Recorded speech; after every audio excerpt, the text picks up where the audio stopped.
50 When I went to Camp Nebijman in Wisconsin at the age of 12, I learned from our late beloved camp director, Muggs Lorber, always leave your campsite better than you found it. We youngsters thought he was talking about the campsites we used when we camped out.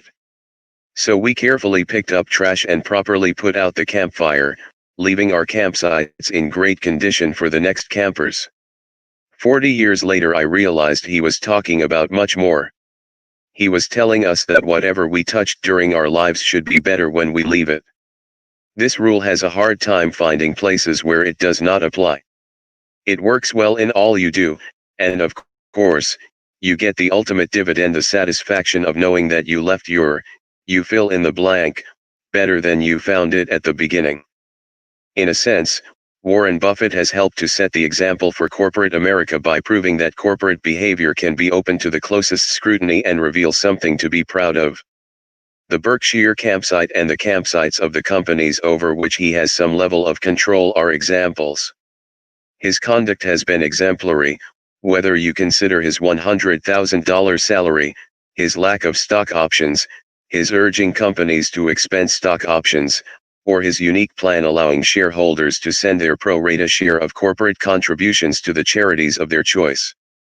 The company budgets charitable leaving your campsite better than you found it. Hellsberg Hint 151. Contributions and lets each shareholder decide what charity his or her share goes to.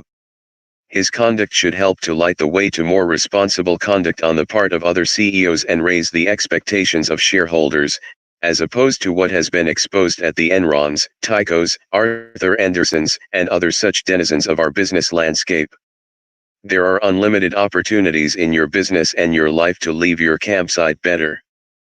Your opportunity certainly includes improving employee benefits and treating employees as the assets they are rather than as folks whom you want to pay the least you can. It includes the non-monetary rewards that evidence themselves in the proper treatment of others. Leaving a company better than you found it at the beginning helps make the system work better and makes more jobs, more expansion, more companies profitable, and more bonuses for more individuals. That is doing far more than satisfying greed. It helps build America. Further, as you help one generation, the next one starts from a higher point on the ladder, whether it's education or income or just the pure enjoyment of life. Thank you, Muggs, for a great inspiration that has provided lifelong guidance for me. Mining for diamonds. Diamond Suit. Always leave your campsite better than you found it. Diamond Suit. Each year, each month, each day is a new opportunity. Diamond Suit. When you help one generation, you are helping future generations and their progeny. 152 Inspiring.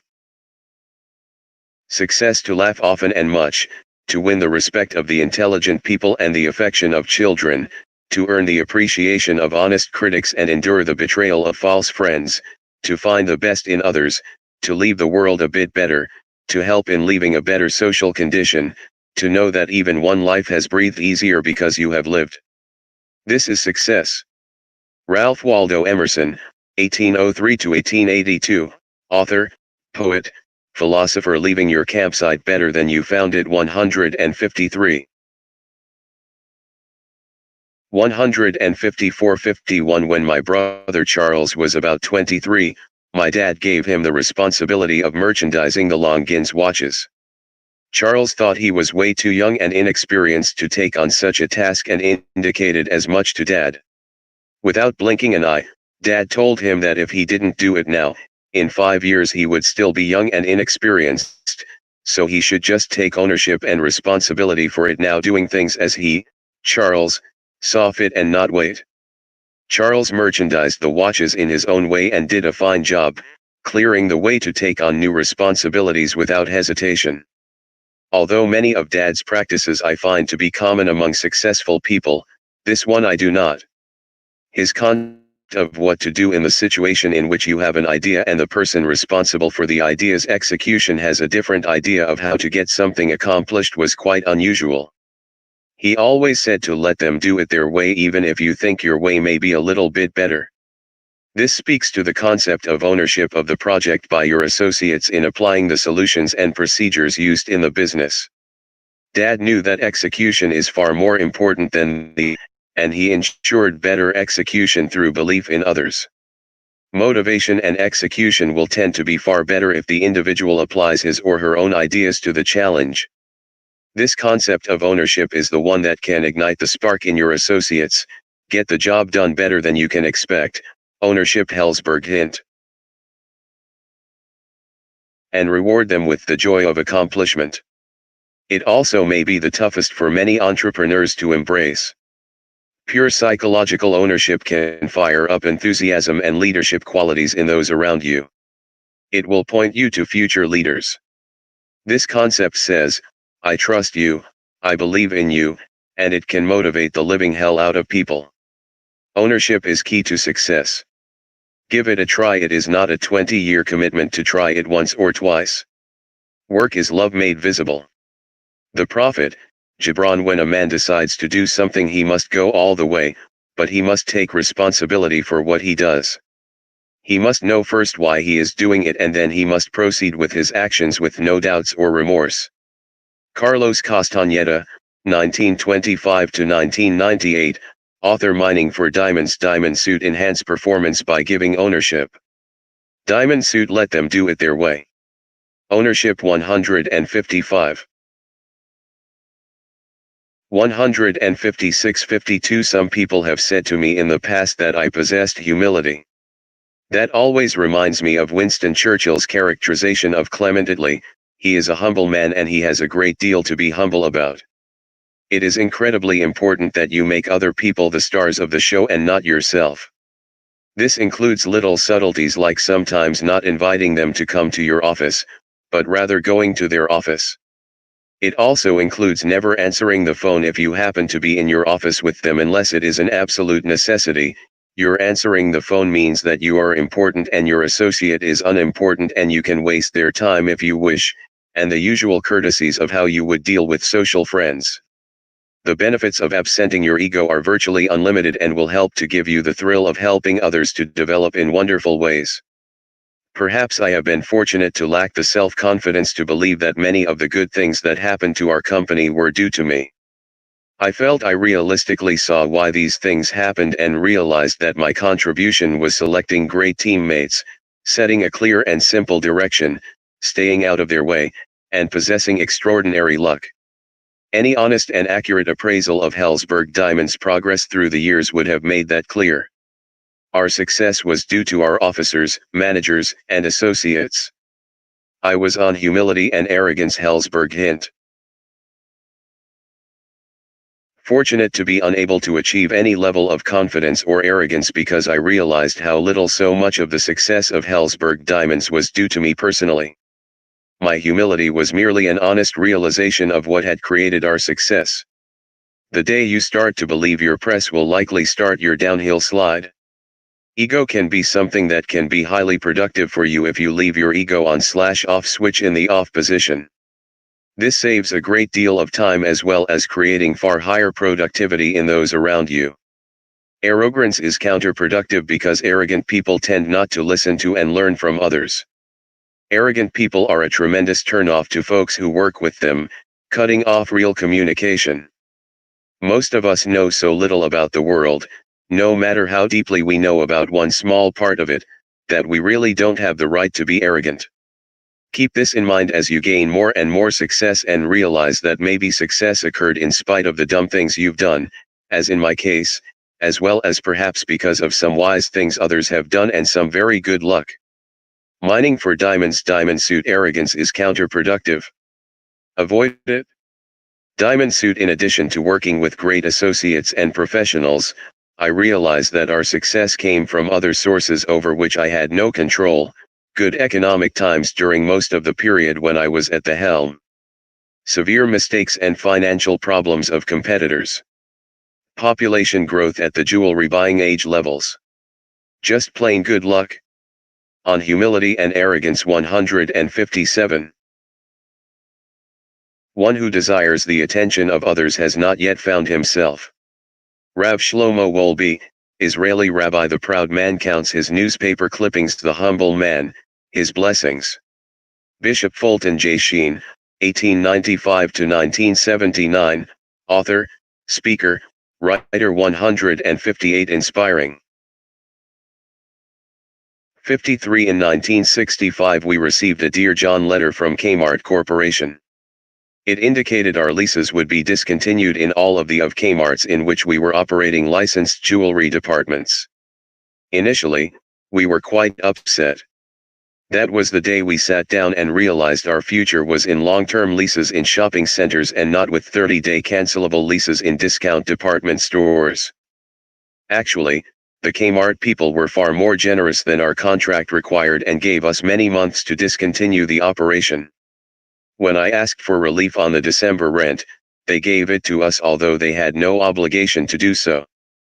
I will never cease to be grateful for their treatment of us at that difficult time. We proceeded to close 24 licensed departments and closed 14 of the 15 then existing Helzberg stores, moving them, when possible, to shopping malls in each market. We had the fun of actually reinventing the company by moving or closing 38 of 39 locations. Thank you Kmart for that wonderful letter. It was the start of transforming a struggling company into a success. Whatever happens, figure out who you were kicked upstairs, another of Dad's sayings, and think of it in a positive sense, then go forward. This approach turns bad news into good news. I often tell myself, thank God I have diabetes. I cannot weigh 500 pounds and must keep in shape. When bad news is good news. Helzberg Hint 159. We were kicked upstairs. B. C. Helzberg, Sister. A problem is a chance for you to do your best. Duke Ellington, 1899 to 1974, composer, band leader, piano player. Mining for diamonds. Diamond suit. Bad news is good news. How? Figure it out. Then go forward.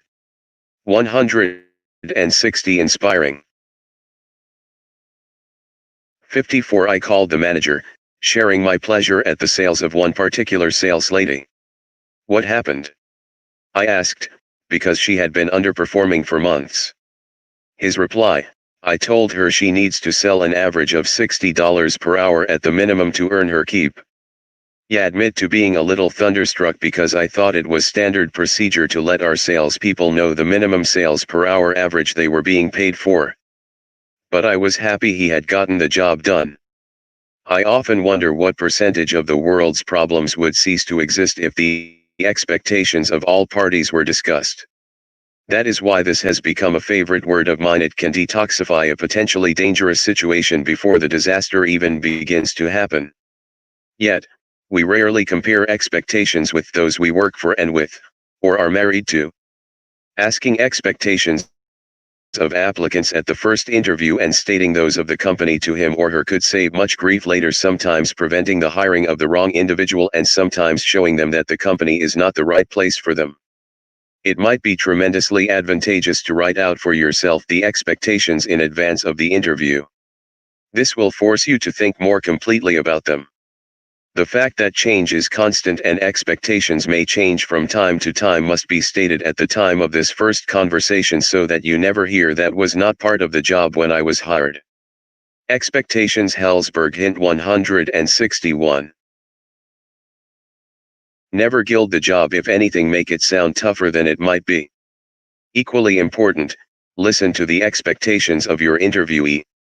You will learn a lot more than their expectations about them if your antenna is operating properly. Working very hard at listening can be of great value to you in your decision making. Consider writing out the expectations of both parties and putting them in the employee file when they are hired. That might be beneficial at some point, including, of course, that expectations can change. Make expectations a regular part of your vocabulary and agenda. The effects will be very positive. A master can tell you what he expects of you. A teacher, though, awakens your own expectations. Patricia Neal, actress. Mining for diamonds. Diamond suit. Discuss your expectations of others in detail. Diamond suit. Understand potential employees' expectations. Diamond suit. Avoid surprises by clearly communicating your expectations. 162 inspiring. 55 One of the models of great crisis management is the Johnson & Johnson handling of the Tylenol poisoning case in Chicago. Tylenol on the shelves of a store had been tampered with and poisoned. Deaths and illnesses ensued. J&J pulled Tylenol off the shelves all over the United States. Obviously, their management took unintended consequences into account when, rather than pulling Tylenol off the retail shelves only in Chicago where the tampered Tylenol poisonings had taken place, they pulled Tylenol from shelves all over the country. They realized that the guilty parties or copycats would very possibly replicate the crimes that had taken place in other areas. They salvaged a great brand name by making the right decision at the outset. The product returned to the retail market in tamper-proof formats. That crime had other unintended consequences in terms of the packaging costs of many product lines. They were changed to tamper-proof formats, and the costs in most cases increased. We had decided that the future course of Helzberg Diamonds was indeed in diamonds and that we should discontinue non-jewelry lines of merchandise. Over a brief period of time we phased out innumerable lines of unintended consequences. Helzberg Hint 163. Merchandise such as china, crystal, silver, luggage, and radios. Since our managers were on profit bonuses, we explained that we believed their dollar volume of business would decrease but their profits would increase. We were wrong. Both volume and profit went up. This was when we found out that less is indeed more. The very pleasant unintended consequence of getting rid of other lines of merchandise was that sales actually increased and we were on the way to a far better future. I recall the story of the eons ago firing of a long-term executive who had a reputation of cruelty to other employees. Rather than being happy that he was gone, the translation to the other employees was that nobody's job was safe, a consequence that was most unexpected. Most stories of unintended consequences are horror stories. One thing any successful entrepreneur must do is think of the unintended consequences of the actions that he or she plans to take. This must become second nature for you. After attending a seminar at the Menninger Foundation, one of our executives repeatedly quoted the mantra, "When you light up one button, some others automatically turn on." Even the most positive things like a raise can have such consequences as I thought it would be more or anger on the part of those who did not get a similar raise. You dare not assume that any action will not have other consequences. Thinking out the unintended consequences is not necessarily for the purpose of changing your direction, although that will happen sometimes, but rather being prepared for what may come from the action you are about to take, or better yet, 164 Inspiring. Planting some antivenom if possible before the action is taken. You should not be surprised when the unintended consequences take place. You may be able to blunt the effect by referring to the fact that there will be no more layoffs or whatever the facts are. However, you must be accurate or lose all credibility. What we anticipate seldom occurs, what we least expect generally happens. Benjamin Disraeli, 1804–1881, novelist and British Prime Minister. Mining for diamonds. Diamond suit. You must automatically think about unintended consequences with each action you take. Diamond suit. When you light up one button, what others could light up? Diamond suit. Sometimes unintended consequences can be dulled or avoided by your vaccinating your constituency against a rumor or other problems. Diamond suit. Proactivity is far better than reactivity, when possible. Unintended consequences 165. Part V. Communicating. 56. Our friend Ted was plagued by stubborn skin infections some years ago. Nothing seemed to bring relief. So his frustrated physician took the problem to a roundtable of physicians who met weekly at Massachusetts General Hospital to discuss problem cases. One member of the group was a pediatric nephrologist, a physician who specializes in children's kidney diseases. When he heard the symptoms described, he suggested that Ted try a special soap, Hibiclens. With nothing to lose except his discomfort, Ted started using the soap whenever he showered or washed his hands. The symptoms began to disappear as mysteriously as they first appeared. Within a few years Ted was able to stop using the soap, and he has been free of the skin infections for more than 15 years. Ted had previously gone to all the appropriate skin specialists. Yet the answer came from outside the expected sources. Ted would never have thought of going to a pediatric nephrologist, but his physician had the courage and wisdom to ask other experts to help him brainstorm a solution.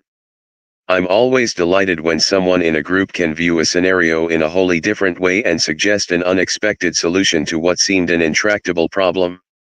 I've seen it happen so often I'm convinced nearly any problem can be digging out the answer. Hellsberg Hint 169. Solved by bringing together a variety of smart people to brainstorm. My dad quoted a slogan for the tactic that was printed on the agenda for every executive meeting: all of us know more than one of us. A fresh viewpoint can even change the perception of a problem. Think how often you have waited a long time for an elevator. It can seem to take forever to get to your floor. One solution is for the building owner to put in more elevators or speed up the ones already there, but that might be impractical or costly. In an example of what famed journalist Arnaud de Borchgrave calls vertical thinking, one idea involved a simpler and cheaper alternative. If you put mirrors in the waiting area, people will primp while they wait and the perception of time changes. This solution recognizes that perception is reality, and the goal is to change the perception of the waiting time. To make brainstorming work, you have to respect everyone's ideas. If you never listen, if you never follow anyone else's idea, then it's counterproductive to hold brainstorming sessions. This doesn't make you a bad person, just one who should definitely not use this technique. As to the size of the group, there's no magic number. It should be small enough to nurture rapport. You want people to feel comfortable enough to talk, so you want to set a respectful tone that is conducive to sharing ideas and free of sarcasm. Humor is great, but not to the point that people start feeling defensive. Oh, and leave your ego outside. I always want to be the dumbest guy in the room. You're not supposed to be the answer person. You want other people to express their good ideas. That's one reason you hire smarter people than you, and they will never disagree on that. 170. Communicating. There is always an answer. B. C. Hellsberg, sister. A new idea is delicate. It can be killed by a sneer or a yawn, it can be stabbed to death by a quip and worried to death by a frown on the right man's brow. Charles Brower, President, Batten Barton Durstine and Osborne, Advertising Agency, Mining for Diamonds. Diamond Suit. All of us know more than one of us. Diamond Suit. A fresh viewpoint can change your perception of a problem, leading to a more creative solution. Diamond Suit. Respect for the opinion of each person in the group encourages greater sharing. Digging out the answer. 171. 172. 57 Meetings come and meetings go, and many prove to be non-productive. Sometimes institutional memories are not used properly. Perhaps at times those possessing the memories feel they would somehow be diminished if some new idea was made to work. How many ideas worked the first time out? Fortunately, they were not there when the new idea person tried to walk. They might have said, "You are just going to fall down." Numbers 1 and 2 below are excellent examples of this phenomena. You hope your naysayers are constructive, sound people. Normally, there are some folks who employ phrases to kill a new idea. You could lose some value when a good idea gets lost because of negativity. Will reminding folks of these 7 devils before they step into one help the constructiveness of the meeting? You decide. 1. But we've always done it this way. Dad's rule of thumb was that if you have been doing something for 5 years or more, you should take a look at it. It may be outdated. 2. We tried it once and it didn't work. Could the timing have been wrong? How about that all-important factor, the execution of the idea? If that approach were taken, none of us would have learned to walk. Mr. Edison would have given up quickly on the light bulb. He tested thousands of materials for the filament, he was learning what did not work. 3. Sure, it's a savings, but what about quality? A knee-jerk reaction to trying something new. Perfect the quality as you put in the new. How to kill new ideas and communication. Hellsberg hint. 4. What's the use of saving half a person? Halves can add up quickly. Savings can be real. 5. It's not in the budget. Flexibility is key in today's fast-moving world. Let's change the budget and build the business. 6. Sure, but when will I have time? This gets to the wonderful principle, don't do things right, do the right things. The key to success is the correct priorities. Take the time if it is worth it. 7. They, the board, investors, etc., would never let us do it. Resell and retry repeatedly. Improve the idea, and your communication of it. All progress depends on the unreasonable man. The reasonable man adapts himself to the world. The unreasonable man persists in trying to adapt the world to himself. George Bernard Shaw, 1856–1950, playwright, 1925 Nobel Prize winner. How to Kill New Ideas and Communications. 173. 174. I value the mute button on my phone, which silences my side of a conversation. No, it's not because I am talking behind someone's back, but because I know that there is no point in me talking with the mute button is on. This compels me to listen better. I still find myself talking, then gratefully remember the mute is on. Listening is a discipline, and not an easy one. When I'm speaking, I'm learning nothing. I'm not always learning even when listening, but I have a better chance. I've found that it's much easier to keep myself quiet on the telephone when I have the help of my mute button. But I'm one who still believes that the best meetings are done person to person, eyeball to eyeball. Without my telephone mute button, I have had to develop my own internal mute button. Some still think I could use it more. Over time I've found that it works best for me when I rest my hand over my mouth while I listen. This way I remind myself to let the speaker take center stage and for me to sit back and learn. My very personal message to me is, shut up. One of my former students actually pushes a thumbtack in his leg to remind himself to hold his tongue. Until I am able to surgically implant a mute button on my body, I will continue to use my system. It has been helpful in enabling me to become a better listener. Listening and learning, why silence is a valuable skill. Hellsberg hint. Another big challenge for many folks, including yours truly, is that they become uncomfortable when silence occurs during a conversation and they feel compelled to fill in the quiet space. That's often a mistake. The individual across from you may be silently thinking of ways to express his thoughts better or may just be trying to recall something. By filling in the silence, that is, rescuing, you are actually interrupting and also diverting the conversation, as well as possibly suggesting a lack of interest in what the other person has to say. Let the other person talk. You will get the benefit of that person's best and most honest thoughts if you can keep yourself from jumping in and directing the conversation with your own agenda. In terms of communication skills, silence is priceless. Here's an even bigger challenge. Instead of thinking up rebuttals to what the other person is saying, listen uncritically, seriously considering the potential correctness of the person's view. That way there is a better chance you will hear everything the person has to say on a given topic, and there is less chance of any misunderstandings. Courage is what it takes to stand up and speak, courage is also what it takes to sit down and listen. Sir Winston Churchill, 1874–1965, British Prime Minister. Mining for diamonds. Diamond suit. Shut up. It's tough enough to shut up, and tougher still to really listen to another person. But work at it. Diamond suit. Try turning on your mute button when talking on the telephone. Diamond suit. Seriously consider that the other person has something valuable to share when he or she is speaking. Listening and learning, why silence is a valuable skill. 175. 176. 59. In 1973 my wife and I attended a conference in Pebble Beach, California, where Ewing Marion Kaufman was the key speaker. He had started Marion Laboratories in his basement and it developed into a company sold to Merrill Dow for $6.5 billion in 1989. Over a drink after the presentation he invited me to drop by the office when I got home.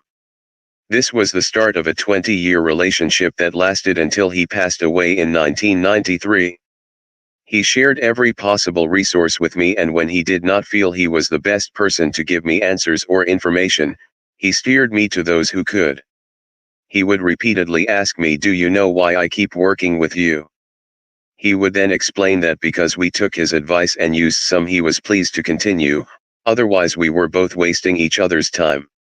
A major part of Helzberg Diamond's success was because of the extreme value of my mentors and the extreme open-mindedness of my associates. Some companies suffer from the NIH syndrome, not invented here. They actually resent outsiders' suggestions. In contrast, after a session with Mr. K, as he was known, my associates would sit me down and ask what I learned. My personal vision of mentoring is that no individual advice will necessarily fit you. I see mentoring as a process of mentors, pro and con. Helzberg hint. Brain marination. When your brain is adequately marinated, you will look in the mirror and a light bulb on top of your cranium will flash the answer that best fits you and your situation. It may be a combination of your thoughts and some you received from your mentors. Some people would call it the work of your subconscious. Marination happens. Give it time. Don't force the issue. In dealing with your mentors, listen, don't be defensive, and let them put forth every thought they have. Push your mute button, see hint 58. Use the time for them to talk, and do not tell them you've tried that once, see hint 57. Shush. In spite of growing up in a family where business was discussed on a nightly basis at the dinner table, I realize how much I still needed mentors. Mentors have made such major differences in my life in so many ways that I am a great believer. The other side of the coin is that mentors are not for everyone. In Ray Smiler's book Daring Visionaries, How Entrepreneurs Build Companies, Inspire Allegiance, and Create Wealth, he points out that some entrepreneurs prefer not to answer to someone else, to set their own work schedules and make their own mistakes because they are internally rather than externally directed. Successful entrepreneurs take personal responsibility for their success and perform best in situations where they have personal responsibility for results. I have previously urged others to have an advisory board and mentors because that worked for me. I now realize one size does not fit all, and urging all entrepreneurs to have mentors and advisory boards is not correct. Obviously, having an advisory board may not make you a greater entrepreneur. As my son, Barnett, at age 12, told me as I scripted him while he was on the telephone, "Dad, everyone has their own style. Only you can decide your own style. If you do choose to have a mentor, the prompter the thanks after your meeting the better. In a perfect world you will go by the post office on the way out of the mentor's office to mail the thank you note. Following your meeting, it is key to give mentors, pro and con. 177. Feedback to the mentor regarding the things you discussed, including the items you did and did not do, the whys and wherefores, and the success of those items you tried. Just the discipline of having to put your thoughts in order with somebody else is a very useful thing. Charles Munger, Vice Chairman, Berkshire Hathaway Mining for Diamonds. Diamond Suit. Find your mentors, develop relationships, and enjoy them. Diamond Suit. Most people love helping others. Ask them. It's highly complimentary. Diamond Suit. Don't use mentors or an advisory board if the techniques don't fit you. There is no crime in being the Lone Ranger. Diamond Suit. Thank your mentor immediately. Diamond Suit. Give your mentor prompt feedback on the topics discussed. Diamond Suit. Pass it on. Help others. 178. Communicating. 60. I was the speaker at a community meeting in the days when diamonds were being touted as investments by some promoters in the investment diamond business. When asked about diamonds as an investment, I explained that this was a misleading scam. I explained that legitimate jewelers were not selling diamonds for investment and that these were boiler room sales operations that sold pork belly futures one week and diamonds the next. I also explained that no matter how reasonably one bought a diamond, he or she would not even get the wholesale value when selling, since a buyer, professional or not, would be looking for a steal from an individual. I could tell my audience was somewhat surprised and that the credibility factor was tremendously reinforced when the audience heard the unexpected. Events such as those at Enron and Tyco create an atmosphere in which scrupulous honesty will be more valued than ever. A real plus for associates and customers will be putting a high value on honesty within the company. This creates a tremendous opportunity for the entrepreneur to build on a bedrock of honesty. This philosophy must include giving your associates as much disclosure and updating as can be done without divulging that which should be confidential. That includes giving employees, customers, and suppliers bad news before they hear extremely exaggerated and erroneous rumors from others. Who do you prefer managing damage control, you or your enemies? Building and retaining your credibility. Hellsberg Hint 179. Even if you are a charter member of America's Most Wanted Criminals, if you desire long-term profit, you must operate on an ethical basis. An ethical basis means you must be upfront and consistent. One misstep after 1,000 right steps will still be highly damaging. Basically, it goes back to the philosophy, treat people as you want to be treated. That means you know what is omission and what is commission and to avoid both. What it doesn't mean is that you have to publicize things that can damage the company because they are confidential. What it does mean is that your communication should be as complete as possible at every level. My parents said it a little differently. If they will steal for you, they will steal from you. You cannot play the two-faced game with customers without expecting your associates to play it with you. Consistency must include all parties. One lesson I learned from my associates was that the more open management could be with the team members of the business, the more appreciation there was of the company and the more psychological ownership it gave others. The less people are surprised and the more they can know things first without hearing it from others, the greater the pride and sense of ownership they will have in the business. Before that lousy earnings statement comes out, go to your banker. Tell her or him what is coming and why. Be proactive. Avoid surprises and omission like the proverbial plague. If bad news is coming, it is far better for you to transmit it to associates, suppliers, and bankers than for the rumor mill to take over. 180 Communicating. In looking for people to hire, you look for three qualities: integrity, intelligence, and energy. And if they don't have the first, the other two will kill you. Warren Buffett, CEO, Berkshire Hathaway Mining. For diamonds. Diamond suit. Guard your credibility zealously. Never, never, never abuse others' trust in you or your position.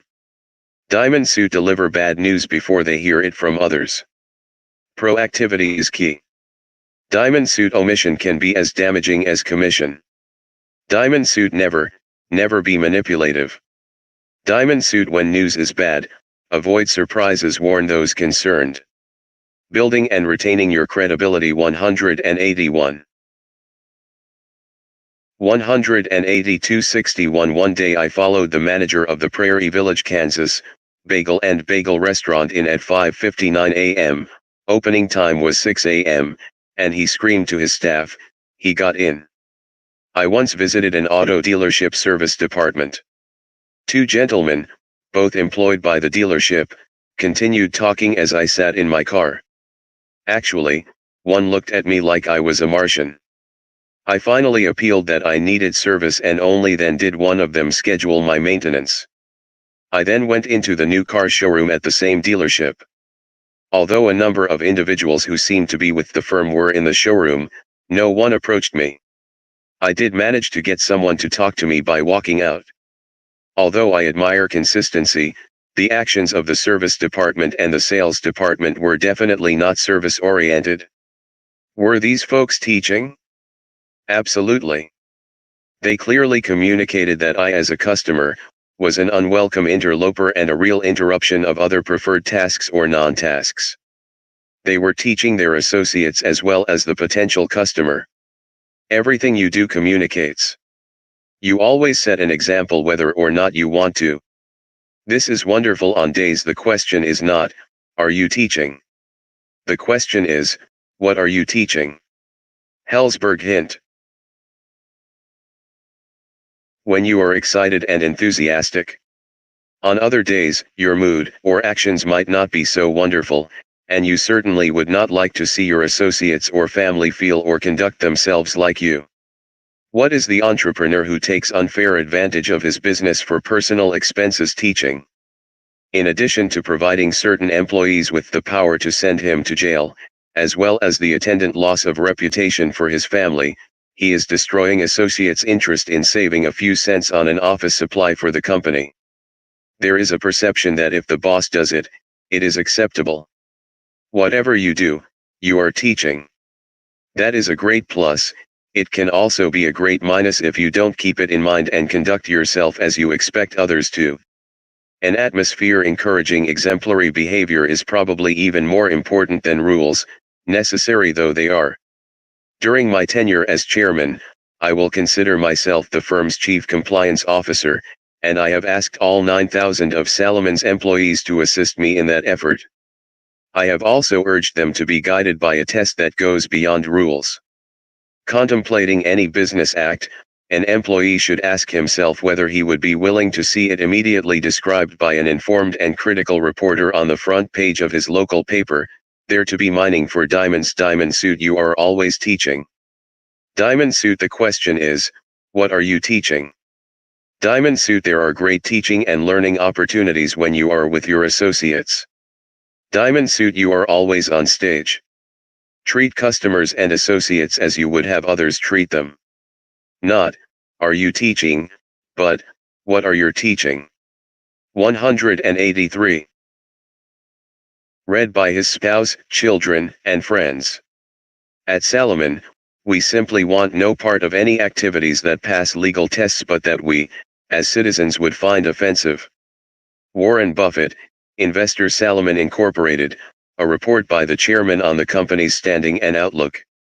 The New York Times, Thursday, October 29, 1991. In the arena of human life, the honors and rewards fall to those who show their good qualities in action. Aristotle, 384 to 322 BCE, Greek philosopher. 184. Communicating. 62. When a young Charles Percy, later Senator Percy, was the head of Bell and Howell, a maker of fine cameras at that time, he increased productivity to an amazing extent. When asked how he did it, he said he used the wheelbarrow story. Percy explained that he did not believe in merely telling a worker in the factory to wheelbarrow needed parts to the other side of the plant. His philosophy was that the worker would perform the task better and more willingly if his supervisor took the time to explain the task's importance to the success of the entire plant. For example, the production line depends on wheelbarrowing those parts to the right place at the right time. Production shuts down without your efforts.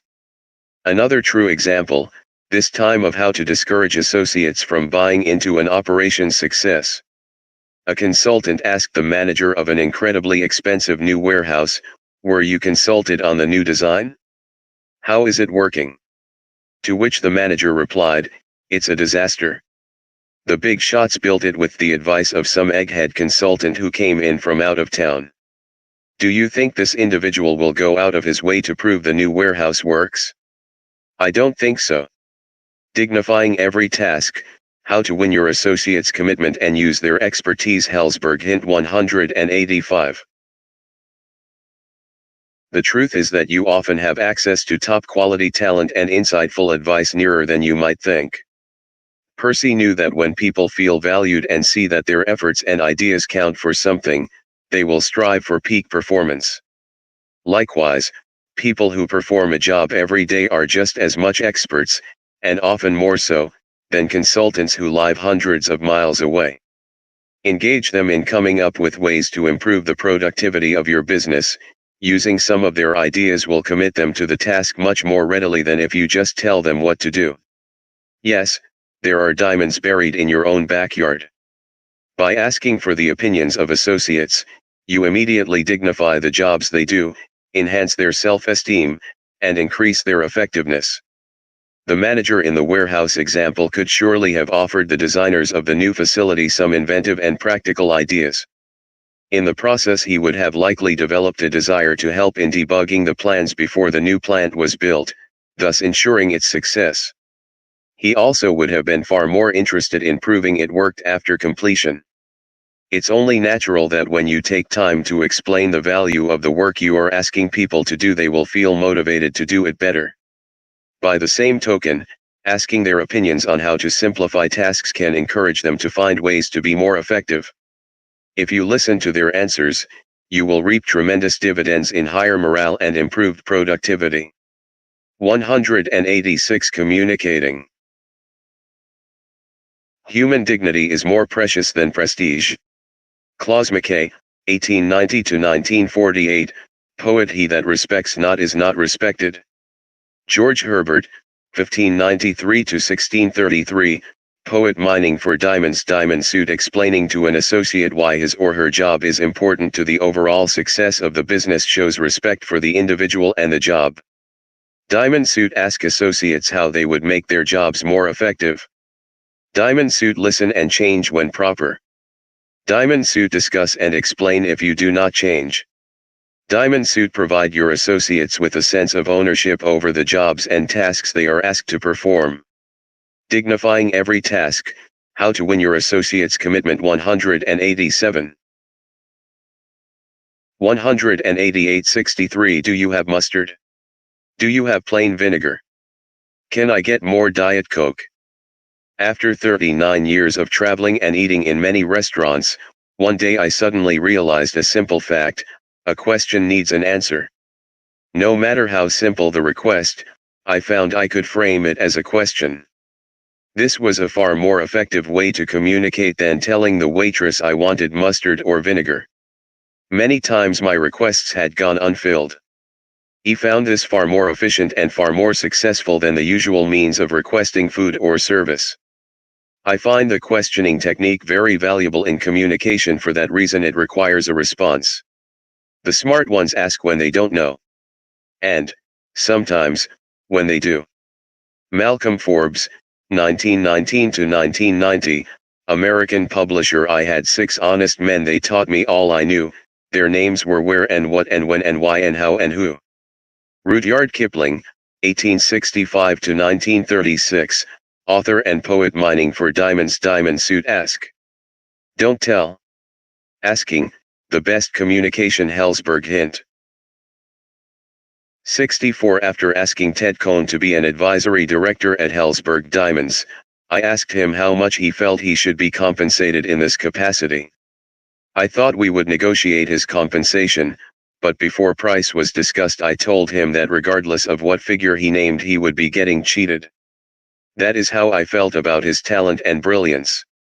Although I resent arrogance terribly, I have long made the claim to be the worst negotiator in the United States. I don't believe that's arrogant. It would be if I claimed to be the worst negotiator in the world. I think it is really important to know your own negotiating abilities. Some people are trainable and some are not. I am not. Why is this chapter here if I cannot help you negotiate better? To influence you to use others to negotiate if you are the wrong person. To tell you that good negotiating training courses are available. To tell you the only thing I know about negotiating smart is dumb, dumb is smart. Negotiating, learn it or delegate it. Hellsberg hint. 189. Never seem wiser or more learned than the company you are with. Treat your learning like a watch and keep it hidden. Do not pull it out to count the hours, but give the time when you are asked. Lord Chesterfield, 1694–1773, English politician. Mining for diamonds. Diamond suit. You may not be a negotiator. Let others more skilled do it. Diamond suit. Good resources exist in negotiation training. Diamond suit. Smart is dumb, dumb is smart. 190. Communicating. 65 I was in California participating in a seminar for the International Council of Shopping Centers when I heard about a ready-to-wear store that had signs inviting people in with their food and drink. Nearly all retail stores display signs asking folks not to bring in food and drink. I was intrigued, as here was a store that made it clear to the potential customer that their store was there to serve on the customer's terms, not the store owner's. In the world of marketing, in which so many establishments claim that they are friendly and then create such negative rules, this looked like an example of truly being friendly, not just saying they are friendly. So we immediately copied the idea and put up signs in all Helzberg stores inviting passers-by in with their food and drink. We felt it clearly communicated the message that we were different from other stores. The interesting part was that when people saw the words food and drink they would stand outside the stores to finish their ice cream cones. When we saw this happening, we would walk over to encourage potential customers to bring their food inside and jokingly tell them they were especially welcome if they shared. Adding to the fun, carousel snack bars put up signs that said, "You are welcome to show off your Helzberg diamonds while enjoying your food and drink." In marketing, don't say it, be it Helzberg. Hint 191. Our sign was a conversation starter and a mood creator, and we believed it communicated loudly and clearly why we were there to serve customers on their terms. Folks were careful with their goodies and rarely was additional work created by carelessness or messiness. I am totally mystified by the no food and drink signs abounding in stores, given the millions of dollars spent in advertising and promotion enticing people to visit retail stores every year. Here is a nearly cost-free method to welcome customers rather than telling them to stay out. I ask my ready-to-wear friends, is damage to 1 or 2 dresses a year worth the cost to get more guests in your store? Talk about risk and reward ratios. Obviously, I just didn't get it. Are you doing anything in your business to turn off customers? Is there a standard industry practice that might give you the opportunity to differentiate yourself from others by doing the opposite? Separate checks anytime you ask, just give us a couple of extra minutes. No extra charge if you share or ask for an extra plate. Special requests are not a problem. If we can, we will. We never charge an automatic gratuity for any size party. First watch restaurant menu, Fairway, Kansas. Mining for diamonds. Diamond suit. Don't say you are friendly. Be friendly. Diamond suit first, make them comfortable. Diamond suit second, make a friend. Diamond suit third, make a customer. Diamond suit if you don't make a customer, make a friend. Diamond suit don't make claims that are not deliverable. 192 Communicating. 66 The coming meeting of the board of the not-for-profit organization was to handle the most controversial possible issue, the conversion of a boys' school to a co-educational school. As chairman, I visited with each member of the board individually, getting their thoughts and feelings and sharing the potential direction of the institution. This turned out to be very helpful in terms of getting everyone's feelings privately to see if the change was feasible. It gave me the chance to explain the reasons for considering change and reasons to consider it in a positive light. The board voted unanimously for the motion without an undue amount of time and discussion. Apparently, I had unconsciously done the right thing. The individual visits created opportunities to learn the feelings of each member without the presence of other board members. It also gave the board members the opportunity to talk privately about their feelings about the matter. The visit gave me the opportunity to learn things that I did not know or had not properly considered, as well as to learn potential objections. It also avoided letting any individual members paint themselves into a corner by stating their feelings very strongly in one direction in a group setting and being embarrassed to change. It also gave members the courtesy of showing respect for their preparing for controversial meetings. Helzberg. Hint 193. Opinions and thoughts. It added to my body of knowledge as well as allowing me to discuss their hopes, dreams, and fears for the institution. The people to fear are not those who disagree with you, but those who disagree with you and are too cowardly to let you know. Napoleon Bonaparte, 1769 to 1821, soldier, emperor, statesman mining for diamonds. Diamond suit investing time in advance of a meeting with individuals only and one pays when warranted by the gravity of the decision. Diamond suit. This enables those who do not always state all their concerns in a meeting to do so in private. Diamond suit. It gives you a chance to convince others who may be on the fence or opposed to the change. Diamond suit. It will avoid a confrontational meeting if your goal is incorrect, unattainable, or poorly timed. 194 Communicating. 67 One bright day I observed myself in a meeting of the board of a business incubator. My right hand was up. There I was, voting for something about which I had originally been very negative. At home that night I looked in the mirror and asked myself, why didn't you bore the board with your long diatribe about why you were against the motion and why did you vote for it? What changed your mind? The answer is that prior to the board meeting the people who called the meeting prepared a very detailed question and answer sheet for participants. The sheet addressed the pros and cons, even the difficult, nasty questions were included and carefully written answers explained both sides of each facet of the potential decision. I entered the meeting convinced that my original posture on the question was not correct. No time was wasted with my diatribe. I voted for rather than against the motion. Later I saw the ultimate version of this technique used by the Jewish Heritage Foundation of Kansas City. A sheet was created for each of the 10 topics to be considered at the 6-hour meeting scheduled on a Sunday. Each sheet listed the present policy or practice to be addressed, the potential change in policy, and the pluses and minuses of each potential change to be considered. Shortening those damn meetings and making them more effective. Hellsberg Hint 195. All attendees received the document in advance of the meeting, giving them a chance to think about the pluses and minuses of each proposal. It also gave them a chance to think of any plus or minus not listed that they could address at the meeting. Result: a highly informed, educated board learned a great deal and the highly productive meeting with concrete results took less than 1/2 of the time allotted. The result was to save a tremendous amount of time and end up with wise decisions and to create a base of understanding that encouraged prior thinking and familiarity so only intelligent non-time-wasting questions came up.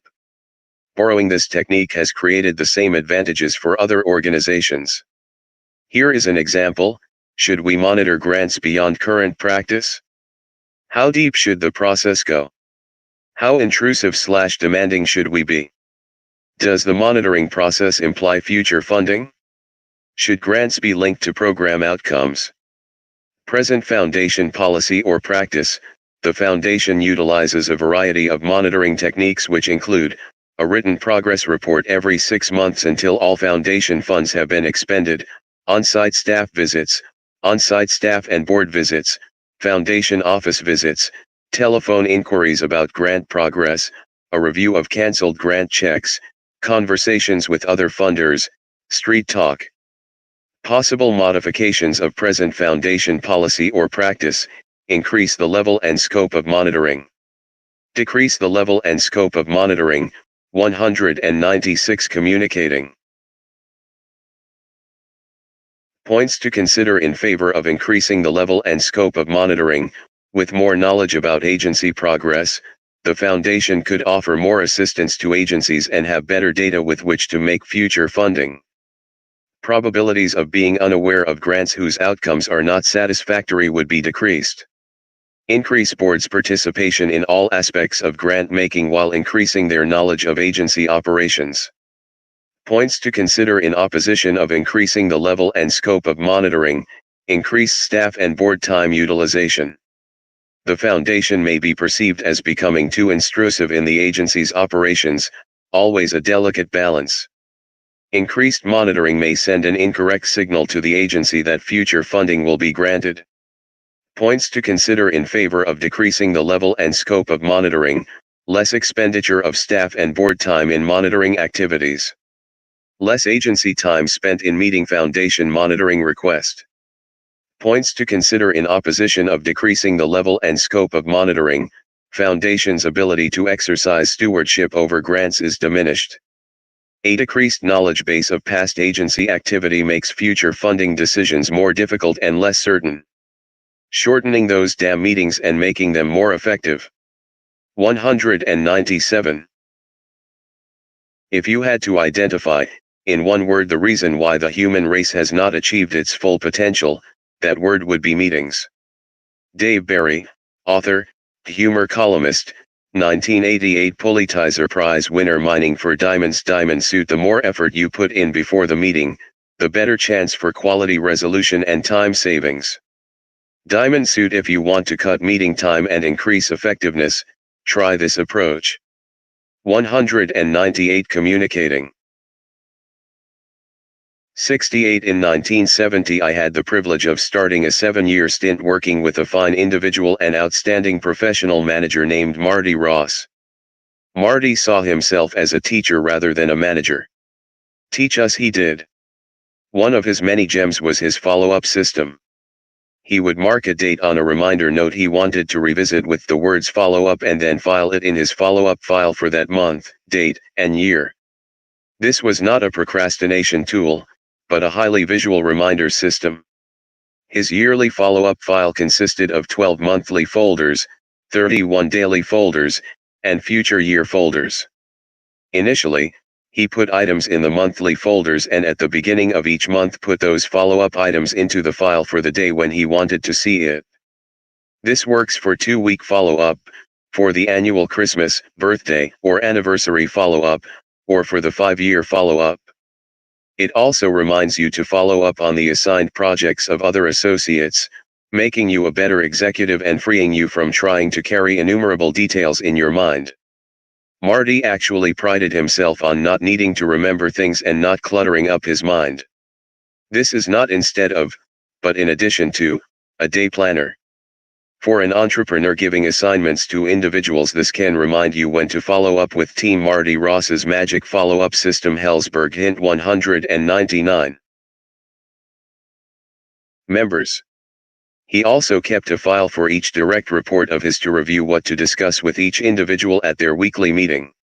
One additional way I use this system is that when I view a classic article I wish to reread annually, I put it in follow-up for 1 year later instead of consigning it to a file where it will be forgotten. It is handy for vital items such as renewal reminders on trademarks, where I put the reminder in follow-up for 3 different days. I did experience a law firm allowing one trademark to lapse, an unforgivable flaw in their follow-up system. Marty's system has been priceless to me for over 30 years. Unfortunately, Marty passed away at the age of 53.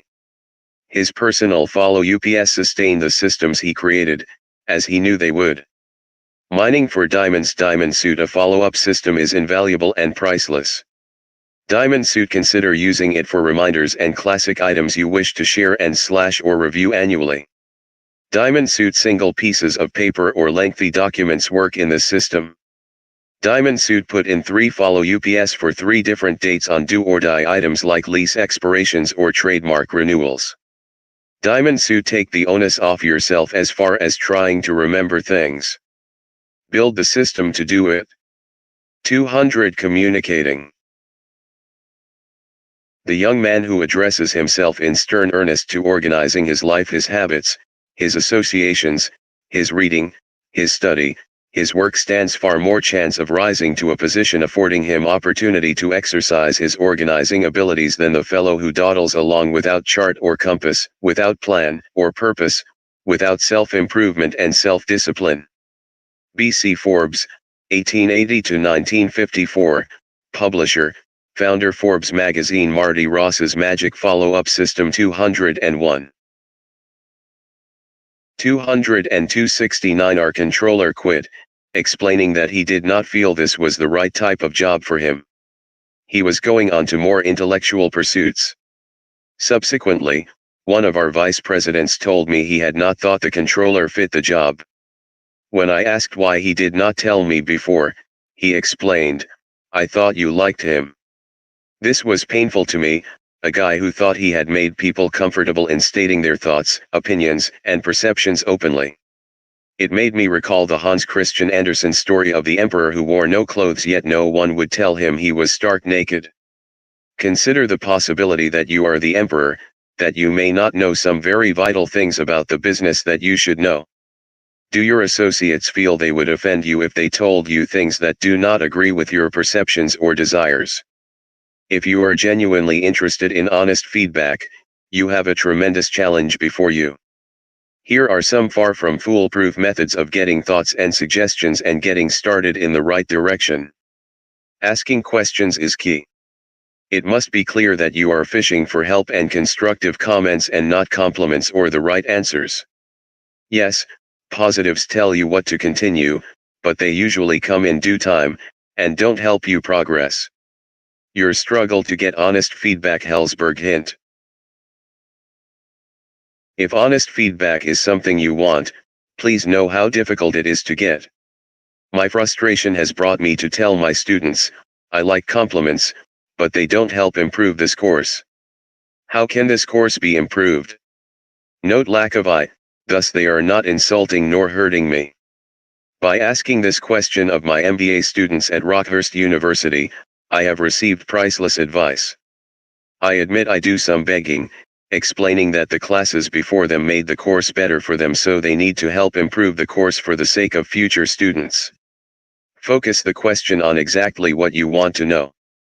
That makes individuals comfortable to communicate something they might normally feel is negative or is something they believe you would rather not hear. The 3 magic questions were brought to my class by a highly accomplished guest speaker named Mary McElroy. Students were complaining that their annual salary reviews were only pats on the head accompanied by raises, but gave them no guidance on how to improve their performance or progress in their careers. Her answer: ask the 3 magic questions. 1. What am I doing that you like? 2. What am I doing that you do not like? 3. What am I not doing that you would like? These questions can be answered at annual reviews even if not asked by the person being reviewed. I know of companies asking them of customers and getting valuable feedback. It may improve your level of communication tremendously. If you are not interested in hearing the unvarnished truth, by all means, do not ask. That is manipulation, a most negative procedure that is counterproductive and fools no one. Your struggle to get honest feedback. 203. If people are not being told the truth about their problems, the majority not only may, but invariably must, make the wrong judgments. Ralph Ingersoll, editor and publisher, Mining for Diamonds. Diamond Suit. If you really want honest feedback, you must perfect your own techniques for getting it. Ask the right, highly focused questions. Diamond Suit. Customize the 3 magic questions for any particular use. What do you like that is happening? What don't you like that is happening? What would you like that is not happening? Diamond Suit. Ask, how do we improve? Diamond Suit. Listen. Listen. Listen. Diamond Suit. You must consistently prove through verbal and nonverbal signals that you want the story as others see it. Diamond Suit. Write thoughts down and respond, after due thought and consideration. Do not give quick, immediate answers unless appropriate. Diamond Suit. 1 negative vibe from you when getting honest feedback that is not the most pleasing will echo through the organization. You must desperately want this information. 204. Communicating. 70. Our landlord had previously refused to let us vacate our store and discontinue running it. I took him to lunch and we had a nice conversation which enhanced our relationship. Years later I took him to lunch again, and after a meal and a couple of drinks remade my pitch about vacating the store. This time, after a full discussion, he agreed to let us close down. Our relationship continued to be extremely cordial, if not more so, after that lunch. Is it always smart to take your client or supplier, prospective or actual, to lunch or breakfast? No. Use your judgment. If you want to build up the relationship, especially in the early stage, it probably is a good strategy. If you want to avoid being Ms. Nice or Mr. Nice, that is, in some negotiation situations, avoid dining together. Think it out. What is your goal and what is your purpose? If a touchy-feely relationship is counterproductive to your goal, don't break bread. To lunch or not to lunch with your client, supplier, or associate. Hellsberg Hint 205. Closeness and friendship are impediments to sound business deals. Schmier 11, co-worker of Henslow Mining for Diamonds. Diamond suit. Think it out before you dine. Diamond suit. Don't dine when a less personal relationship is more appropriate. 206. Communicating. 71. As I sat in the board meeting listening to the board president, my mind wandered as I tried to translate the alphabet soup he kept serving. Mamtech, then KTEC, one acronym after another. I became lost in the mind-numbing array of undecipherables and heard little of the presentation. I felt rather stupid drowning in acronym soup, believing I was the only dummy in the room until one board member finally piped up and asked for translations. If you wish to select automatic turn-off buttons when selling ideas, 2 quick ways to lose your audience are by using buzzwords and alphabet soup acronyms. Buzzwords, even when decipherable, can be troublesome to some, distracting or demeaning to others, and sometimes make the speaker look slick. Admittedly, some are extremely useful. My personal favorite is "In a Perfect World," which embodies what I am trying to communicate in this hint. I am quite unsure what a strategic initiative is, or for that matter leading lipstick indicators or process. Surely, you get the idea. Ask your computer's search engine for buzzwords for a more complete list. Turning off listeners will not win battles. It will lose wars. Avoid those buzzwords and alphabet soup. Hellsberg Hint 207.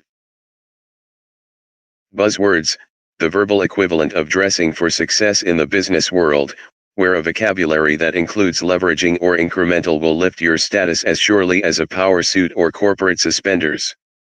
Rick Byon, author of the Cynic's Dictionary. Mining for Diamonds. Diamond suit. Don't do things that put others down.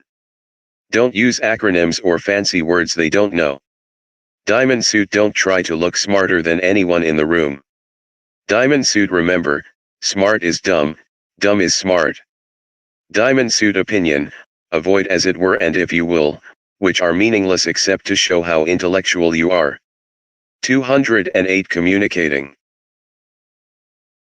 72. Dad was the ultimate extrovert, yet he told me that the right strategy was to be a sleeper, that is, not to be known for success when it did come.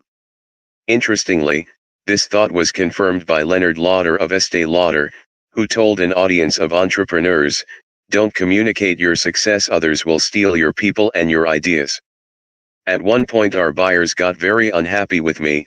In spite of the success of the company, they would visit potential suppliers who had never heard of us.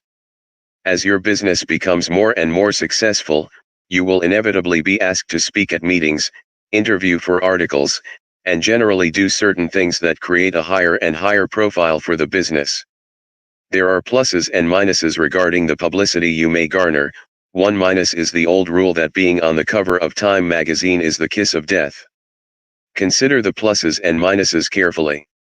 Assume everything you share will be placed in the spot where you least desire it, and conduct yourself accordingly. That will help avoid any regrets later. Should you communicate your success? Hellsberg Hint 209. Don't communicate your success, they will steal your people and your ideas. Leonard Lauder, chairman of the Estee Lauder Companies Incorporated. Be a sleeper. B.C. Hellsberg, Sister. Mining for Diamonds. Diamond suit. Think out carefully opportunities for publicity that disclose anything about the company you do not wish your number one competitor to know. Diamond suit. Control carefully the information that goes outside the company and even the information that does not. Diamond suit. As you grow, realize that a little paranoia is a healthy thing. Share what benefits the company. Diamond suit. Realize that a higher profile creates more scrutiny of what you do. Diamond suit. Understand the differing implications of local and industry publicity. Local may help your sales if your market is local, whereas industry publicity may just help your ego.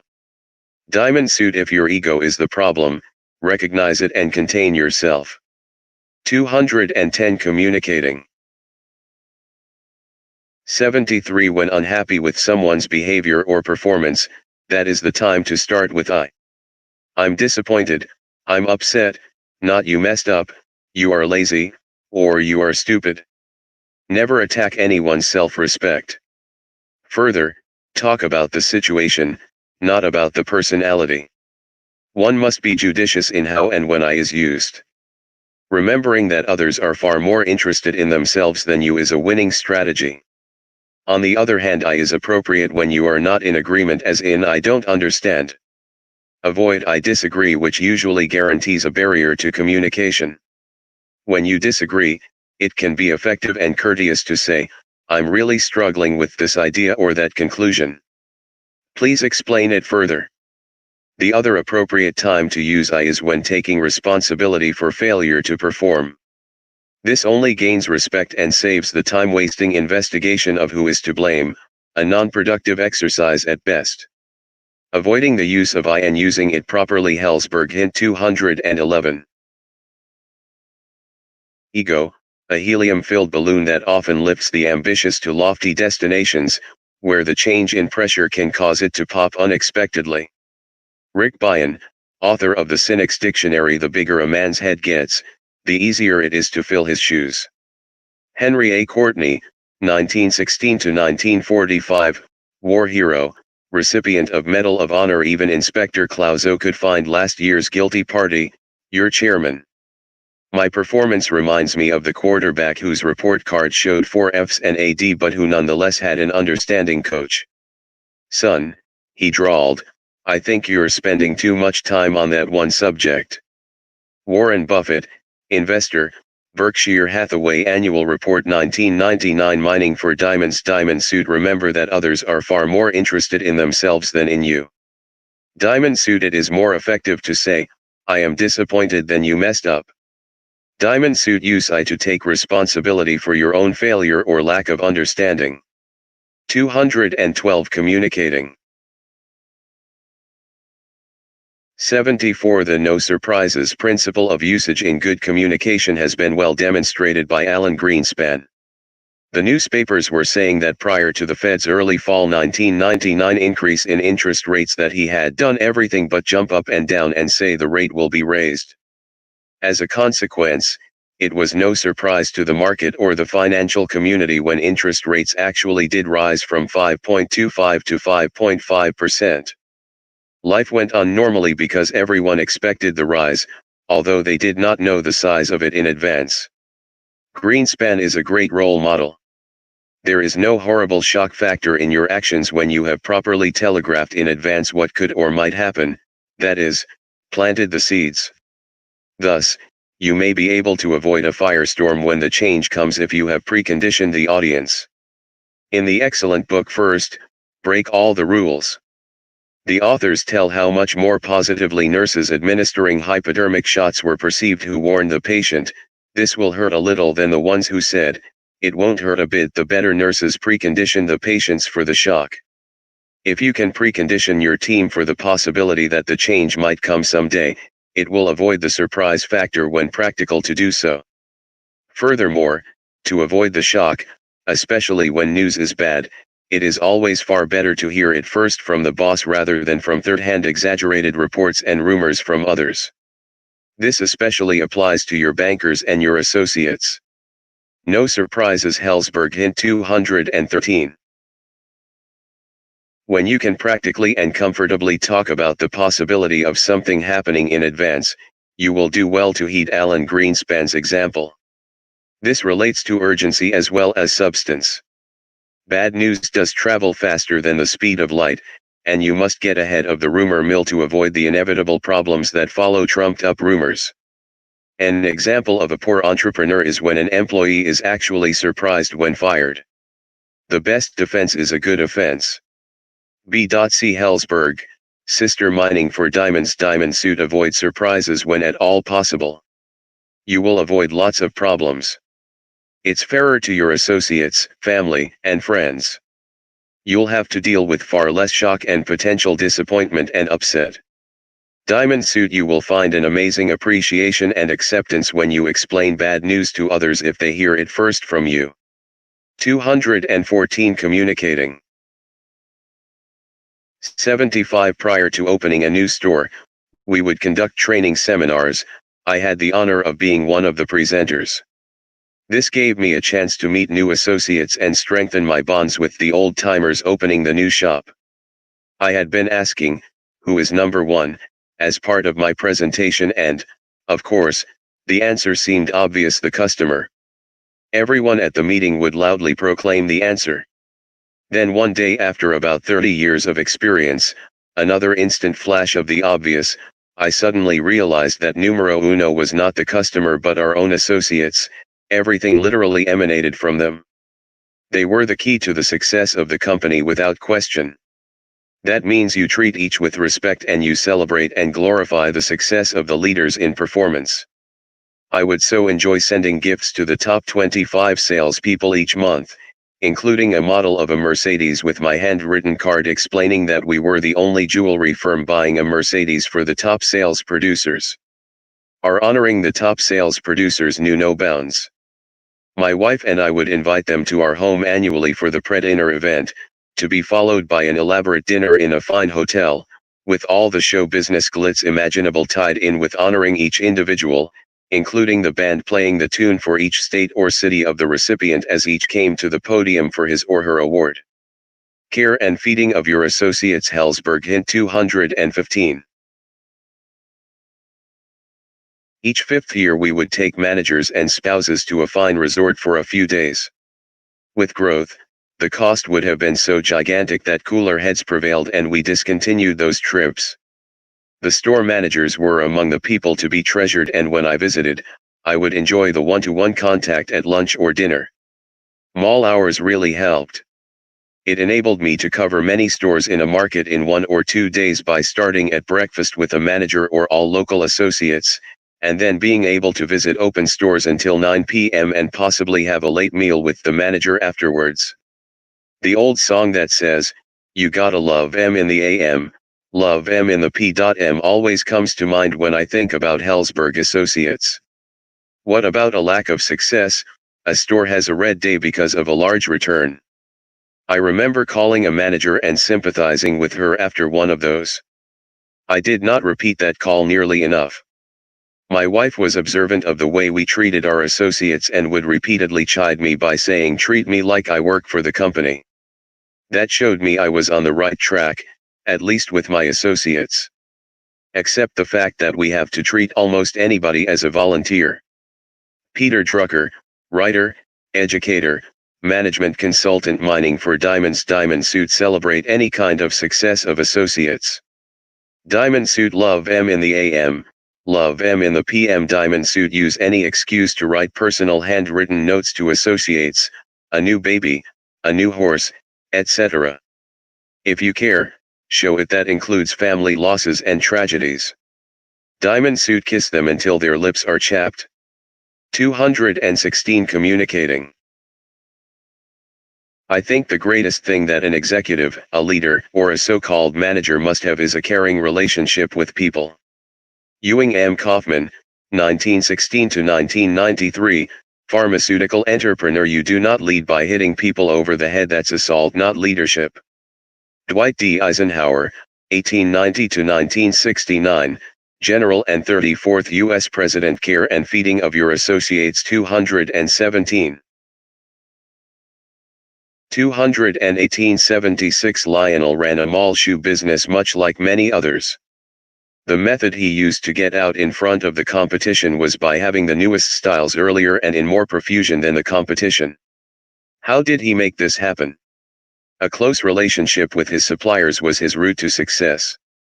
When salesmen came to his offices, they were immediately treated like important guests. They were invited in, given a cup of coffee, and then escorted to a special elevator for our shoe suppliers to make it easier for them to handle their heavy display cases. At quarterly shoe shows he would pick up the bar bills and meal bills. He even remembered their family members' birthdays. He simply treated them like his best customers rather than as suppliers. The results: who got the styles at the earliest times? Who got the shipments when there were shortages? Whose stores stood out in merchandising? Lionel's did.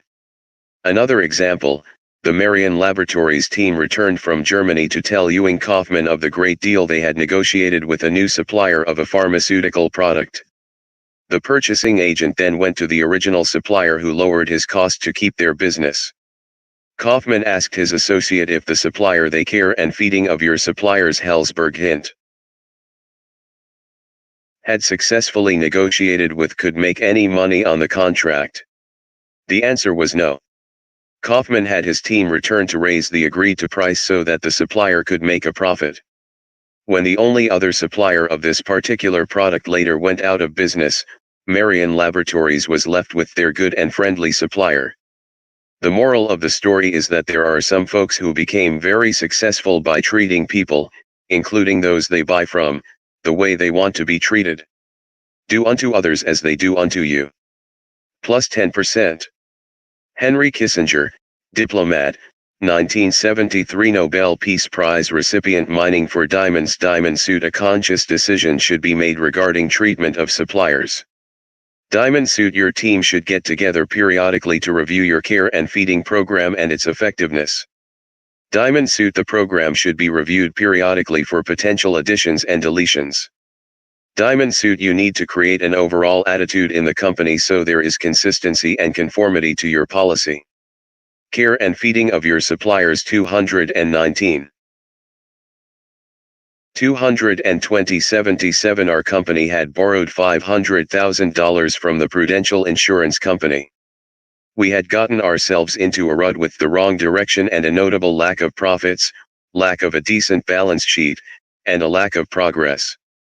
Fred Kennedy and Dick Anderson, the Prudential representatives, would come to visit periodically. We had built up a good relationship over the years. When they visited us, things were not going well at all, and much to our amazement they were highly supportive. The value of honest relationships was again confirmed. Your bankers and other lenders can be extremely important people to your long-term progress and success. Treating them as partners can pay huge dividends, enabling you to borrow more with fewer restrictions. Basically, treat them as investors and partners. Under-promise and over-deliver. If they want quarterly statements, consider giving them monthly statements. If they want to meet annually at their office, invite them to yours. Schedule a walk through the plant, warehouse, or store and explain your plans. Tell them what you see right and wrong.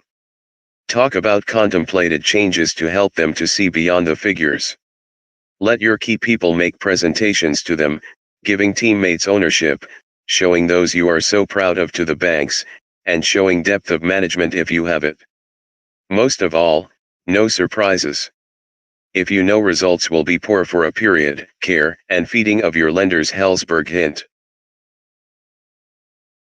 Let them be the first to know even before the exact figures are available.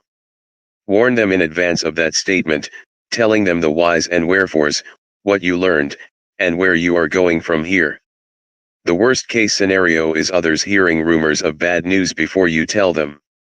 The best defense is nearly always a good offense. Be proactive, it will pay dividends. Your lenders will gain a comfort level because of your integrity in financial reporting and keeping commitments of trust. Your lenders have excellent noses for odoriferous situations made far sharper by Enron, Anderson, and Tyco. Treat lenders like the treasures they can be for your future. Build a personal relationship at banks where that is an option. Consider avoiding the institutions where your loan applications are sent to a lifeless computer thousands of miles away for a verdict on your next loan. Deal with a human with decision-making responsibility. The title of this book would have been far different if we had not had a long-time personal relationship with a great banker. Above all, do not wait for the lifeboat until you are drowning. Make friends with the captain now. All virtue is summed up in dealing justly. Aristotle, 384 to 322 BCE, Greek philosopher. Mining for diamonds. Diamond Suit. Nurture relationships with lenders well in advance of needs. Diamond Suit. Invite them to your shop and explain the business to them and your strategy for your company. Diamond Suit. Show them some weak spots you are working on as well as your strengths. Negative selling builds credibility unless you are perfect. Diamond Suit. Let your top teammates give brief presentations to the lenders. Diamond Suit. Never let lenders get unpleasant surprises about your company. Never. Care and feeding of your lenders. 221. Part 6. Focusing. 78. When air travel began to grow more predominant in the mid-20th century, Canadian Pacific Railways was ready. The company had already defined its mission as providing transportation for people and cargo. It created Canadian Pacific Airlines. Farther south, American railroads had defined their business as railroading, just railroading. They did not see their business as transportation. Not sensing that contributed to their downfall. Helzberg Diamonds' business is jewelry, not shopping malls. When we added freestanding stores to our operations, we did not change our type of business any more than we did when we left the downtowns for the malls. We still sold jewelry, we just sold it in a different setting. When Helzberg dropped many other lines of merchandise, even watches for some years, the store signs were changed to Helzberg Diamonds from Helzberg Jewelers. We focused on who we wanted to be and how we wanted to be perceived. In addition to knowing what business you are in, you need to tell people what business you are in. Your company name is extremely important, considering that consumers are hit with thousands of advertising messages every single day. I was proud of our company name because it told exactly what we were, and I tried to make it a religion that we would not say the word Helzberg without diamonds. What business are you really in? Helzberg. Hint 225. I am always confounded when the name of the company or the store does not portray what it is. What is Joe's? A successful restaurant, a clothing store, or a pipe fitting company? Are there exceptions? Absolutely. This is one person's view. You need a name that portrays who you are and what you are. If you aren't Boeing or Clorox, maybe you should explain what you are. Ask yourself, what business am I really in? The railroad business or the transportation business? The movie business or the entertainment business? The mall business or the retail business? The food business or the hospitality business? The photographic film business or the transfer of images business? What could be more challenging and exciting than the continuing changes of the business world? Fighting change is trying to hold off the inevitable. Change is going to occur, no matter what you do, so be prepared for the twists and turns in your industry. Don't be stuck in what has been, like so many of the downtown merchants who did not seize the earliest opportunities to open in covered malls. I know this firsthand because I was one. When television first came out, the movie industry had a picnic making fun of what it perceived to be new competition. Broken down televisions became part of movie scripts. The humor was sharp, pointed, and reactive. Today, the relationship, though perhaps not 100% symbiotic, is benefiting from the growth of television and of VCR and DVD usage. The retail jewelry industry has gone through drastic changes as well. At one point in the distant past, optometrists rented space in credit jewelry stores. This arrangement helped profits and brought in new customers. When this arrangement was threatened, many retailers, including me, lobbied legislators to prevent the demise of the optometrist in the retail stores. Actually, when optometrists discontinued operations in our 226 focusing stores, the advantages included a far better focus. Change was inevitable. It was a waste of time, dollars, and focus to fruitlessly fight the inevitable. I especially enjoyed the 8 years we focused on diamonds when our jewelry stores carried no watches. This decision was not made in a 100% rational way. I unpacked watches for the opening of the Park Mall, now called Park Place, store in Tucson and repacked, saying, "This will be the first Helzberg store never to sell a watch." Ah, the joys of entrepreneurship. We had some very profitable years during that period. It appeared to me that 90% of all customer complaints had been emanating from 8% of our volume, i.e., Watches. I felt we would rid ourselves of many headaches if all our associates focused solely on diamonds. To paraphrase Ford, does it sell Fords? My guiding question was, does it sell diamonds? I also had the feeling that being somewhat different from the competition gave our associates some pride. Being counterintuitive and having it work can be lots of fun. After my day in the sun, our new management put watches back into Helzberg stores, with which I had no quarrel. As Dad said, there's your way, my way, and the right way. We made a deal with the bank. They don't make pizzas. We don't take checks. Sign at Shakey's Pizza. I don't know the key to success, but the key to failure is to try to please everyone. Bill Cosby, comedian, actor, author. Mining for diamonds. Diamond suit. Focus. Focus. Focus. Diamond suit. Less is more. That's a promise. Diamond suit. Do what you do best. To heck with the rest. Diamond suit. Use this test for your decision. Will this get us closer to our objective? If it only makes money, it might be a mistake. What business are you really in? 227.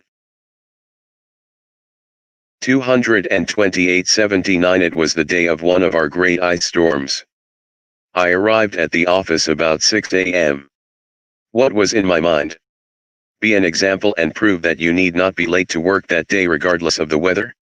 The workday started at 8 a.m. What earthly difference could I make in being 2 hours early? To some great extent, I got in the habit of overreacting because being the boss's son I wanted to prove I could work longer and harder than anyone else. Obviously, productivity is far more important than activity, but I confused one with the other. Based on things seen in other companies, I felt everyone expected me to be a bum and slash or destroy the business. I recall certain times when I could have taken more time with my family than I did and realized if I had come to treasure productivity more highly than activity, I would have done so. I also understand one of my great motivators was the fact that I was the boss's son and the intense motivation that gave me was valuable, but I could have used a little more balance. Working hard when being productive is certainly intelligent. Although I feel very fortunate in my relationships with my family, I was overly interested in input as opposed to output. The hours spent working mattered as well as sales and profits and building a business with great people. The obvious fact that time with children is very limited at best did dawn on me along the way. We had some great family balancing your life. Work, play, children, health, and money. Helzberg hint. Trips and fishing trips. I drove with them to college and back feeling like a very happy thief stealing one-to-one time with each. Most entrepreneurs I have known care a great deal about their families and give a good deal of thought to the implications of entrepreneurship. You need a highly supportive spouse and family, and the realization that you do not have unlimited control of your agenda, especially when a crisis arises. Other parts of the balancing mix include health, which is affected and controlled to some great extent by you in the areas of weight, strength, and flexibility, although not in chronology. Is your most vigorous exercise on a golf cart? What do you want to look back on when your children are adults? What memories and times with them? Are you committed to preserving your friendship and love with your spouse so when your children leave, two strangers will not be left at home? I especially admire today's entrepreneurs because they consciously think about these parts of their lives in relation to their business decisions. I did not see this happening in my generation to an equal extent. Family implications are a major piece of your entrepreneurial decision. It goes much further because your family will have to deal with your emotions and financial strains when things are very difficult in the business. Your own reaction to these traumas is worth considering. It is well worth taking the time to decide your priorities and discuss the implications of entrepreneurship with your family. Balancing your life. Work, play, children, health, and money. 229. I wish that I had known sooner that if you miss a child's play or performance or sporting event, you will have forgotten a year later the work emergency that caused you to miss it.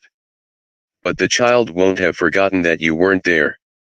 Laurel Coulter, Vice Chairman, Foot, Cone and Belding. To be happy at home is the ultimate result of ambition. Samuel Johnson, 1740–1795, English poet, essayist, critic, journalist. Mining for diamonds. Diamond suit value output not input. Putting in unnecessary hours without results is foolish. Diamond suit. Don't confuse activity with productivity. Diamond suit. Balance your life. Treasure every moment with your family. The opportunities won't return. Diamond suit. Have a supportive spouse who understands the time you need to take with the business and is a wonderful parent for your children. Diamond suit. Are you taking care of your health properly? Are you a study in deferred maintenance? Diamond suit. Your life as an entrepreneur is not in your total control. The family is affected by business crises and the business is affected by family crises. Expect crises, and prepare for them if possible. At least be aware of the inevitability of crises along the journey of life. 230. Focusing. 80. Giving back may be the most fun you will ever have. Giving back is the most selfish thing I do personally because I get so much out of it. I don't feel it's in any way generosity, but rather the most enjoyable, the most ennobling and perhaps the most selfish thing I do. The other side of giving back is the example of individuals who for ego reasons take positions in charities when their companies and their employees are at risk for their jobs or their bonuses. Your first duty as an entrepreneur is to make your company profitable in order to ensure the security of your associates' jobs and the future of your company. That should take precedence over outside activities no matter how noble. I have received valuable advice on outside charitable activities from a couple of my mentors. Our executive vice president, Marty Ross, told me, don't ever become the head of anything, because when that top-paid professional leaves, as they inevitably do from time to time, you end up squarely in the catbird seat. Ewing Kaufman's advice was, limit your activities to a total of 2 in order to be able to continue to give proper focus to the company. My own thought would be to only participate where you feel you can genuinely contribute, not where there is already expertise far beyond your own on a board or other activity. There can be great joy in working with tax-exempt organizations when and where you can focus for an extended period and really help and feel progress. Best of all, the people you work with will become treasured friends. Giving back. Hellsberg. Hint 231. I did not find the world desolate when I entered it, and as my ancestors planted for me, so do I plant for my children. The Talmud. If I am not for myself, who will be? If I am not for others, what am I? If not now, when? Hillel. You make a living by what you get. You make a life by what you give. Sir Winston Churchill, 1874–1965, British Prime Minister. You have not lived a perfect day, even though you have earned your money, unless you have done something for someone who will never be able to repay you. Ruth Smeltzer. Mining for diamonds. Diamond suit. Consider outside activities when things are going well with your company. Diamond suit. Limit your activities to a comfortable number and to a comfortable level within the organization. Diamond suit. Consider carefully time and potential loss of family time. 232. Focusing. Appendix A. Recommended readings. Buckingham, Marcus, and Kaufman, Kurt. First, Break All the Rules, New York, Simon & Schuster, 1999. Cohn, Ted, and Considine, Ray. Weymouth. Why are you making it so hard for me to give you my money? 1-888 WAYMISH. Collins, Jim. Good to Great, New York, HarperCollins, 2001. Herzberg, Frederick. One More Time, How Do You Motivate Employees, Harvard Business Review, republished January 2003. McGregor, Douglas. The Human Side of Enterprise, New York, McGraw-Hill/Irwin, 1985. McKay, Harvey. Dig Your Well Before You're Thirsty, New York, Doubleday, 1997. Mornell, Pierre. Hiring Smart, Berkeley, California, 10-Speed Press, 2003. Smiler, Ray. Daring Visionaries, How Entrepreneurs Build Companies, Inspire Allegiance, and Create Wealth, Avon, Massachusetts, Adams Media Corp., 2001. 233.